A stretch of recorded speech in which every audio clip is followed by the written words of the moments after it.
അതുപോലെ തന്നെ റബീഉൽ അവ്വൽ മാസം റമളാനിലേക്കാൾ മഹത്വമുണ്ടെന്ന് ഏതെങ്കിലും പണ്ഡിതന്മാർ പറഞ്ഞിട്ടുണ്ടോ? ഉണ്ട്.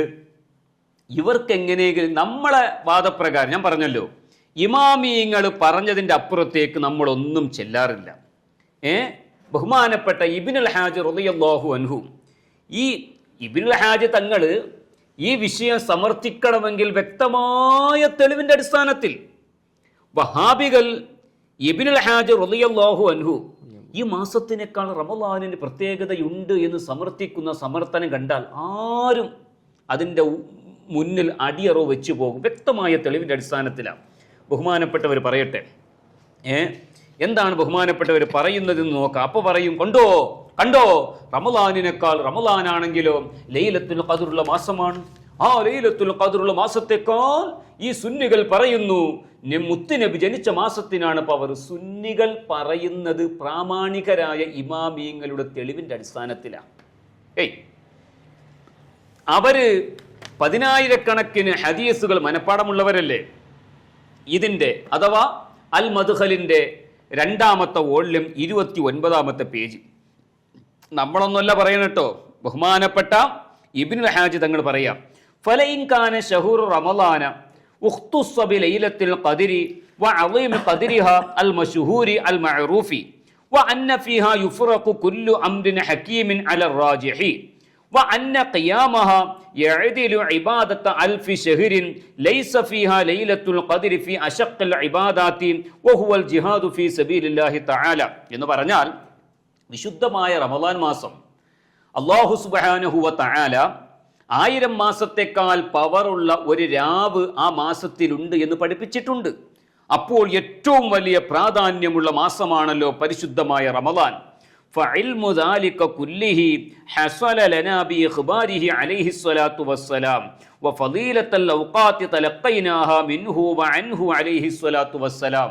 അത് മുഴുവനും നമുക്ക് പഠിപ്പിച്ചു തന്നത് നമ്മുടെ നേതാവ് മുഹമ്മദുർ റസൂലുള്ളാഹി സ്വല്ലല്ലാഹു അലൈഹി വസല്ലമ തങ്ങളാണല്ലോ. ഇത് ബഹുമാനപ്പെട്ടവരിങ്ങനെ ഈ വിശദീകരിച്ച് സമർത്ഥിക്കുകയാണ്. പക്ഷേ വശഹുറു റബീഇൻ വയൗമൽ ഇസ്നൈനി വലൈലതിഹി, റബീഉൽ അവ്വലിന്റെ പ്രത്യേകതയും ആ റബീഉൽ അവ്വലിലെ 12ാമത്തെ ദിവസവും ആ റബീഉൽ അവ്വലിലെ 12ാമത്തെ തിങ്കളാഴ്ചയുടെ പ്രത്യേകതയും അലിംനാ ഫളല ദാലിക കുല്ലിഹി ബിളുഹൂരിഹി അലൈഹി സ്വലാത്തു വസ്സലാം ഫീഹാ, ആ മാസത്തിലും ആ ദിവസത്തിലും മുത്ത് നബി ജനിച്ചു എന്നതുകൊണ്ടാണ് അതിൻ്റെ പ്രത്യേകത നാം മനസ്സിലാക്കിയത്. എങ്കിൽ ഫഹുവ സ്വല്ലല്ലാഹു അലൈഹി വസല്ലം ഖുത്ബു ദാഇറത്തിൽ കൗനി, ഈ ലോകമെന്ന അഖില ലോകത്തിന്റെ നേതാവാണ് മുഹമ്മദുർ റസൂലുള്ളാഹി സ്വല്ലല്ലാഹു അലൈഹി വസല്ലം.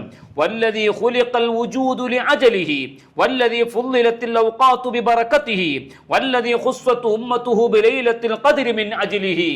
ലൈലത്തുൽ ഖദ്റിനെ തന്നെ പ്രത്യേകമാക്കിയത് ആ മുത്തുനബിക്ക് വേണ്ടിയാണ്. ലൈലത്തുൽ ഖദ്റിനെ തന്നെ അള്ളാഹു പ്രത്യേകമാക്കിയത് മുത്തുനബിക്ക് വേണ്ടിയാണ്. ലോകത്തുള്ള എല്ലാ സമയത്തെയും ലൈലത്തുൽ ഖദ്ർ അടക്കമുള്ള എല്ലാ രാവിനെയും പകലിനെയും അള്ളാഹു പ്രത്യേകമാക്കിയത് മുത്തുനബിക്ക് വേണ്ടിയാണെങ്കിൽ പിന്നെ എങ്ങനെയാണ് ആ മുത്തുനബി ജനിച്ച ദിവസത്തിനും മാസത്തിനും റമളാനിനേക്കാൾ സ്ഥാനമില്ലാതിരിക്കുക? ശരിയെന്നല്ലേ?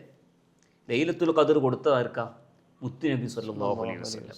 അപ്പോൾ മുത്തുനബിക്ക് വേണ്ടിയാണ് ലൈലത്തുൽ ഖദ്ർ കൊടുത്തതെങ്കിൽ ആ മുത്തുനബി ഈ ലോകത്ത് വുജൂദായ ജനിച്ചു വീണ ദിവസത്തിനും മാസത്തിനും അതിനേക്കാൾ പ്രത്യേകതയുണ്ട് എന്ന് ഇബ്നുൽ ഹാജ് റളിയല്ലാഹു അൻഹു അൽ മദ്ഖലിന്റെ 2ാമത്തെ വോള്യം 229ാമത്തെ പേജിൽ കാണാം.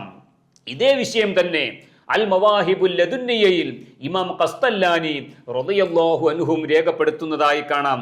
ഇനി ഇത് ഹുസൈൻ സഖാഫി പറഞ്ഞതാണെന്ന് പറഞ്ഞിട്ട് സിന്ദാബാദ് വിളിച്ചു കൊണ്ടുവരണ്ട. ഞാൻ പറഞ്ഞല്ലോ, ഇമാമിങ്ങൾ പറയാത്തതൊന്നും അതങ്ങനെയാ, അതൊക്കെ സൂചനകളാ. ബുദ്ധിയുള്ളവർക്ക് മനസ്സിലാകും. ലൈലത്തുൽ ഖദ്ർ എന്ന് പറഞ്ഞാൽ 1000 മാസത്തേക്കാൾ ഖൈറാണ്, അതിനേക്കാൾ പവറുള്ള വേറെ ഒരു രാവും ഇല്ല എന്ന് അള്ളാഹു പറഞ്ഞിട്ടില്ല. അത് ഇമാമിയങ്ങൾ അവരുടെ ഗവേഷണത്തിലൂടെ സ്ഥിരപ്പെടുത്തും. സ്വഹീഹായ ഹദീസുകളുടെയും ബാക്കിയുള്ള ആയത്തുകളുടെയും അടിസ്ഥാനത്തിൽ അവരത് സ്ഥിരപ്പെടുത്തുന്നുണ്ട്. അതിന്റെ ഭാഗമായിട്ടാണ് ഇബ്നുൽ ഹാജ് റഹിമഹുല്ലാ ബഹുമാനപ്പെട്ടവർ സ്ഥിരപ്പെടുത്തുന്നു, റമളാനിനേക്കാൾ ലൈലത്തുൽ ഖദ്റിനേക്കാൾ മുത്തുനബി ജനിച്ചു വീണ രാവിനും ആ ദിവസത്തിനും ബറക്കത്തുണ്ട് എന്ന് ബഹുമാനപ്പെട്ടവർ സമർത്ഥിക്കുന്നതായി കാണാം.